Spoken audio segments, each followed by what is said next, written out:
आता महाराष्ट्र अनलिमिटेडच्या सुरुवातीला राजकीय वर्तुळातून मोठी बातमी आहे। आगामी निवडणुकांमध्ये भाजपमध्येच सुजय विखे पाटील आणि राम शिंदे यांच्यामध्ये वाद रंगल्याची चर्चा आहे। भाजपचे आमदार राम शिंदे यांनी लोकसभा निवडणुकीसाठी आपणही इच्छुक असल्याचं म्हटलं होतं। त्यानंतर सुजय विखे आणि राम शिंदे यांच्यात सुप्त वाद असल्याची चर्चा राजकीय वर्तुळात सुरू होती आणि याबाबत सुजय विखे पाटील यांना विचारलं असता मला कोणी व्यक्ती खासदार असेल हे तितकं महत्त्वाचं नाही, मात्र नरेंद्र मोदी देशाचे पंतप्रधान असतील हे महत्त्वाचं आहे असं त्यांनी म्हटलं। आम्ही सगळे भारतीय जनता पार्टीचे कार्यकर्ते या नात्यानं आमच्यामध्ये कोणतीही स्पर्धा नाही। आम्ही 2024ला नरेंद्र मोदींना पंतप्रधान करण्यासाठी जे काही कष्ट करावे लागतील ते आम्ही करू। मी कुठल्या पदावरती असायला पाहिजे ही अशी माझी काहीही अपेक्षा नाही असं सुजय विखे म्हणाले।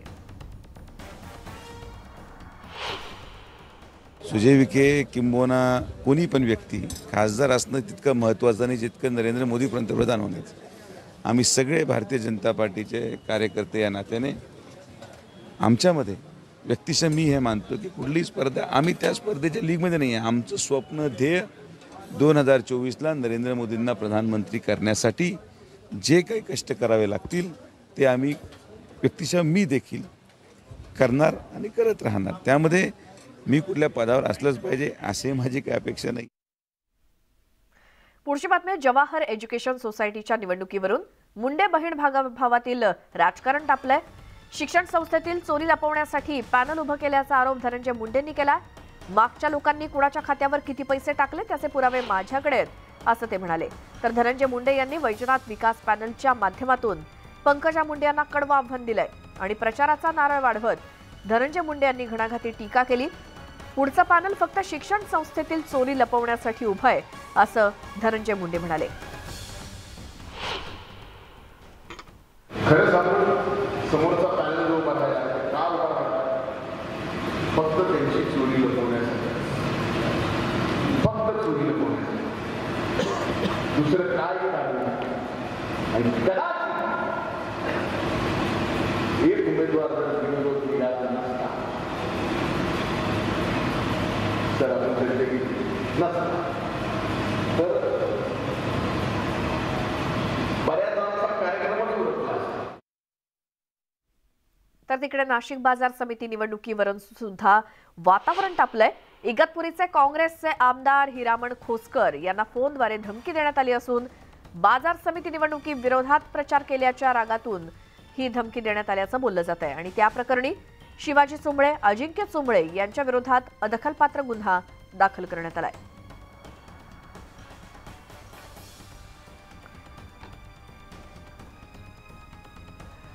नाशिकमध्ये बाजार समितीच्या निवडणुकीमध्ये घडलेला प्रकार आणि तिथे इगतपुरीचे काँग्रेसचे आमदार हिरामण खोसकर यांना फोनवरून धमकी मिळाली आहे। बाजार समितीच्या निवडणुकीमध्ये विरोधात प्रचार केल्याच्या रागातून ही धमकी देण्यात आल्याचं बोललं जात आहे आणि या प्रकरणी शिवाजी चुंबळे आणि अजिंक्य चुंबळे यांच्या विरोधात अदखलपात्र गुन्हा दाखल झालेला आहे। अधिक माहिती जाणून घेऊयात आमचे प्रतिनिधी लक्ष्मण घाटोळ यांच्याकडून। लक्ष्मण, नाशिकच्या कृषी उत्पन्न बाजार समितीची निवडणूक जी आहे ती आता रंगात आली असं म्हटलं तर त्याच प्रकारचा हा सगळा प्रकार आहे। नाशिकच्या कृषी उत्पन्न बाजार समितीमध्ये शिवाजी चुंबळे विरुद्ध माजी खासदार देवीदास पिंगळे यांच्यामध्ये ही सरळ लढत आहे आणि ही सरळ लढत होत असताना आता राजकीय संघर्ष जो आहे तो आता हमरीतुमरीवरून पोहोचलेला आहे। शिवाजी चुंबळे आणि अजिंक्य चुंबळे यांनी आपल्याला शिवीगाळ केली, धमकी दिली अशा स्वरूपाची तक्रार जी आहे ती आमदार हिरामण खोसकर यांनी पोलिसांमध्ये दिली आहे। तर दुसरीकडे शिवाजी चुंबळे आणि अजिंक्य चुंबळे यांनी देखील आता पोलिसांमध्ये धाव घेतलेली आहे की हिरामण खोसकर जे आहे त्यांच्याकडनं आम्हाला धमकी देण्यात आली, प्रचाराला फिरू देणार नाही अशा प्रकारची धमकी जी आहे ती हिरामण खोसकर यांनी चुंबळे यांना दिली। त्यामुळे आता दोन्ही एकमेकांच्या विरोधात तक्रार दिली आहे ते देण्यासाठी पोलिसात आलेले आहे। मात्र या सगळ्या प्रकारावरून एक स्पष्ट आहे की आगामी 8 दिवसामध्ये होऊ घातलेली बाजार समितीची निवडणूक जी आहे ती आता पुन्हा एकदा अशा स्वरूपाच्या वादांमुळे वादात सापडण्याची देखील शक्यता वर्तवली जाते। धन्यवाद लक्ष्मण, तुम्ही दिलेल्या सगळ्या माहितीसाठी। मनसे अध्यक्ष राज ठाकरे यांची 6 मे रोजी जाहीर सभा होणार आहे रत्नागिरीतल्या प्रमोद महाजन क्रीडा संकुल इथे आणि या सभेतून राज ठाकरे नेमकी कोणती भूमिका मांडतात, कुणावरती तोफ टाकतात, कुणाचा समाचार घेतात याकडे सर्वांचं लक्ष लागलंय। तसंच मनसेचे नेते नितीन सरदेसाई यांनी या सभास्थळाची पाहणी केली आणि पुढच्या काही दिवसात इतर मनसेचे नेते या ठिकाणी येऊन आढावा घेतील. 6 मेला राज ठाकरे यांची याच मैदानात सभा होणार आहे. प्रमोद महाजन क्रीडा संकुल हे जे मैदान आहे, ह्या मैदानात राज ठाकरे यांची तोप धडाडणार आहे आणि नक्की ते काय बोलणार ह्याची सगळ्यांना आता उत्सुकता लागलेली आहे. कारण राज ठाकरे मागच्या वेळेला डिसेंबर महिन्यात ज्यावेळेला दौऱ्यावर आले होते त्यावेळेला त्यांनी सांगितलं होतं की कोकणामध्ये मी सभा घेईन, परंतु कोकणामध्ये नक्की सिंधुदुर्ग जिल्हा, रायगड जिल्हा की रत्नागिरी जिल्हा ही ठिकाणं निश्चित नव्हती, पण आज त्या गोष्टीवर शिक्कामोर्तब झालेलं आहे. मनसेचे दिग्गज जे नेते आहेत नितीन सरदेसाई ते या ठिकाणी आलेले आहेत आणि आज त्यांनी या ठिकाणी येऊन चाचपणी केलेली आहे. या ठिकाणी जवाहर मैदान आहे, जवाहर मैदानाच्या इथे ते गेले असता, परंतु ते एका संस्थेचं असल्यामुळे त्या संस्थेने त्यांना सांगितलं की राजकीय पक्षांच्या सभांना आम्ही ते मैदान देत नाही आणि ते नाकारलं गेलं. त्यामुळे हेच आता प्रमोद महाजन क्रीडा संकुल ह्या मैदानाची आता त्यांनी निवड केलेली आहे आणि ह्याच मैदानावर राज ठाकरे यांची जंगी सभा होणार आहे. ह्याच मैदानावर मुख्यमंत्री एकनाथ शिंदे यांची देखील सभा झाली होती आणि त्यावेळेला 50,000च्या वरती जे लोक आहेत ते ह्या ठिकाणी हजर होते, परंतु आता त्याच्यापेक्षा जास्त गर्दी राज ठाकरे जमवतात का आणि राज ठाकरे नक्की कोणावर बॉम्ब गोळा टाकणार हे देखील बघणं आता महत्त्वाचं ठरणार आहे. तसंच इथे सभा घेण्यामागे एक विशेष कारण असं आहे की आता मुंबई महानगरपालिकेच्या निवडणुका जवळ आलेल्या आहेत आणि मुंबई महानगरपालिकेच्या निवडणुकीच्या अनुषंगानं जर बघितलं तर कोकणी माणूस जो आहे तो मुंबईमध्ये मोठ्या प्रमाणात राहतो आणि त्याच गोष्टीचा विचार करून राज ठाकरे यांनी रत्नागिरी जिल्ह्यामध्येही सभा घेतलेली आहे आणि रत्नागिरी हे जिल्ह्याचं ठिकाण आहे आणि ह्याच ठिकाणी राज ठाकरे यांची सभा होते. व्हिडिओ जर्नलिस्ट अनिकेत होलमसह सचिन सावंत, न्यूज 18 लोकमत, रत्नागिरी. जिल्हा दौऱ्यावरती सध्या संजय राऊत जळगावात दाखल होताच कार्यकर्त्यांनी ढोल ताशांच्या गजरात त्यांचं स्वागत केलं. रविवारी म्हणजेच उद्या उद्धव ठाकरे यांची पाचोरा इथे जाहीर सभा होणार आहे आणि याच सभेच्या पार्श्वभूमीवर संजय राऊत हे जळगावात पोहोचले.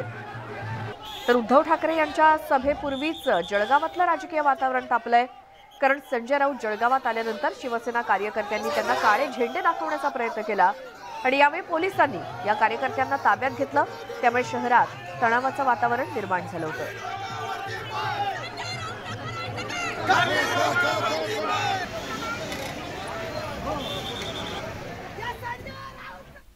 आरटीई अंतर्गत 25% राखीव जागांवरती विद्यार्थ्यांसाठी प्रवेश प्रक्रिया सुरू झाली आहे. मात्र खासगी विना अनुदानित इंग्रजी शाळांना देण्यात येणारं 1800 कोटी रुपये राज्य सरकारनं थकवलेत आणि त्यामुळे हा निधी न मिळाल्यास आरटीई प्रवेश रोखण्याचा पवित्रा काही शाळांनी घेतलाय. राज्य सरकारनं विना अनुदानित खासगी शाळांना आरटीई अंतर्गत 25% राखीव जागांवरती वंचित घटकातील विद्यार्थ्यांना प्रवेश देणं बंधनकारक केलंय आणि यासाठी प्रत्येक विद्यार्थ्यामागे सरकारकडून शाळेला प्रतिवर्ष 17,670 रुपये अनुदान दिलं जाते. मात्र सरकारनं 2017 पासून शैक्षणिक प्रतिपूर्वी अनुदान रक्कम थकवल्याचं संस्था चालकांचं म्हणणं आहे.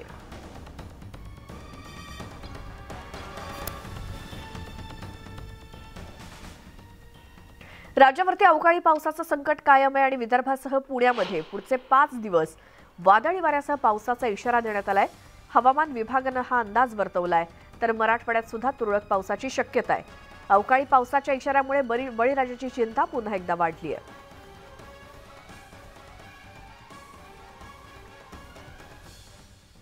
तर वाशिम जिल्ह्यात सुद्धा अवकाळी पावसासह गारपीट झाली आणि वादळी वाऱ्यासह आलेल्या पावसानं अनेक सोलर पंपांचं मोठं नुकसान केलंय. सोलर पॅनलचं नुकसान केलंय. लाखो रुपयांचे सोलर पॅनल वादळी वाऱ्यानं उद्ध्वस्त केलेत. लाखो रुपयांची सोलर पॅनल वादळामुळे उद्ध्वस्त झाल्यानं शेतकऱ्यांसमोर आता सिंचनाचा मोठा प्रश्न निर्माण झालाय आणि याचाच आढावा घेतलाय आमचे प्रतिनिधी किशोर गोमासे यांनी.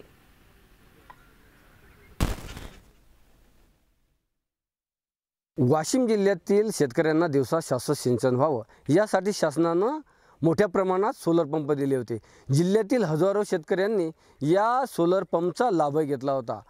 मात्र वाशिम जिल्ह्यामध्ये काल जो वादळी वाऱ्यासह पाऊस पडला आणि गारपीट झाली, त्यामुळे या सोलर पंपाचं जे काही सोलर पॅनल आहेत त्याचं अतोनात नुकसान झालं आहे. या सोलर पॅनलचं नुकसान झाल्यामुळे शेतकऱ्यांसमोर त्यांच्या शेतातील जे काही भाजीपाला असो किंवा इतर फळबागा त्यांच्या सिंचनाचा प्रश्न निर्माण झाला आहे. किमान या जे काही नुकसान झालं हे सोलर पॅनल आणि सोलर पंप याची नुकसान भरपाई देऊन जे सोलर पॅनल आहेत ते लवकरात लवकर बदलून देण्याची मागणी वाशिम जिल्ह्यातील नुकसानग्रस्त शेतकऱ्यांनी केली आहे. किशोर गोमाशे, न्यूज 18 लोकमत, गोबणी, वाशिम. 3.5 मुहूर्तांपैकी एक असलेली अक्षय तृतीयेच्या निमित्तानं होणारी सोनं खरेदी लक्षात घेता सुवर्ण बाजार हा मुहूर्त साधण्याच्या तयारीत आहे. मंदीच्या सावटाखाली खरतर असलेला सुवर्ण बाजार आता सज्ज झालाय, कारण अक्षय तृतीयेचा हा मुहूर्त साधण्यासाठी सराफ बाजारात अलंकारांच्या आकर्षक आणि वैविध्यपूर्ण शृंखलांनी दुकानं सजली आहेत. तर वाहन बाजार खरेदी देखील सध्या तिथेही वातावरण चांगलं दिसतंय. वाहन खरेदीसाठी नागरिक गर्दी करण्याची शक्यता आहे, कारण कोरोनानंतर स्वतंत्र वाहन खरेदीकडे देखील अनेकांचा कल वाढलेला दिसतोय. अक्षय तृतीयेच्या मुहूर्तावरती सोनं खरेदी करण्याचं अनन्यसाधारण महत्त्व आहे आणि त्यामुळे जळगावातल्या सुवर्ण नगरीमध्ये सोनं खरेदी करण्यासाठी ग्राहक अक्षय तृतीयेचा मुहूर्त साधतात आणि त्यामुळे मोठी गर्दी ग्राहकांची पाहायला मिळते. सुवर्ण नगरीत सोनं खरेदी करण्यासाठी आज मोठी गर्दी उसळण्याचा अंदाज आहे. सोन्याच्या दरातही 500 रुपयांची घसरण झाल्यानं ग्राहकांना थोडा दिलासा मिळणार आहे. आज सोन्याचा भाव आहे 59,800 रुपये, तर चांदीचा भाव आहे 74,000 रुपये.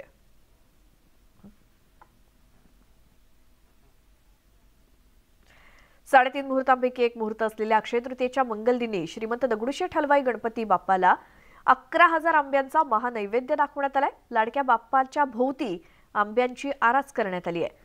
प्रवेशद्वारापासून गाभाऱ्यापर्यंत रंगीबेरंगी फुलांची आकर्षक सजावट आहे आणि दर्शनासाठी सकाळपासूनच दगडूशेठ हलवाई गणपती मंदिरात भाविकांची गर्दी आहे. समस्त भक्तांच्या वतीने बाप्पांच्या चरणी 11,000 आंब्यांचा महानैवेद्य हा दाखवण्यात आलेला आहे.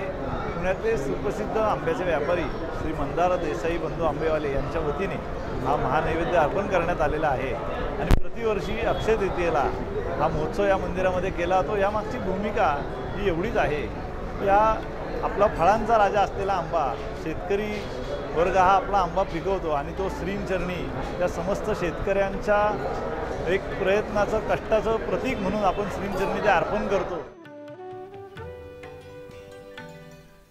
तर अक्षय तृतीयेच्या निमित्तानं मुंबईतल्या सिद्धिविनायक मंदिराच्या गाभाऱ्यात फळांचा राजा हापूस आंब्याची आज आरास करण्यात आली आहे. पुण्यामध्ये श्रीमंत दगडूशेठ हलवाई गणपती मंदिरात, तर मुंबईमध्ये प्रसिद्ध अशा श्री सिद्धिविनायक मंदिरामध्ये फळांचा राजा हापूस आंब्याची ही सजावट आज अक्षय तृतीयेच्या निमित्तानं.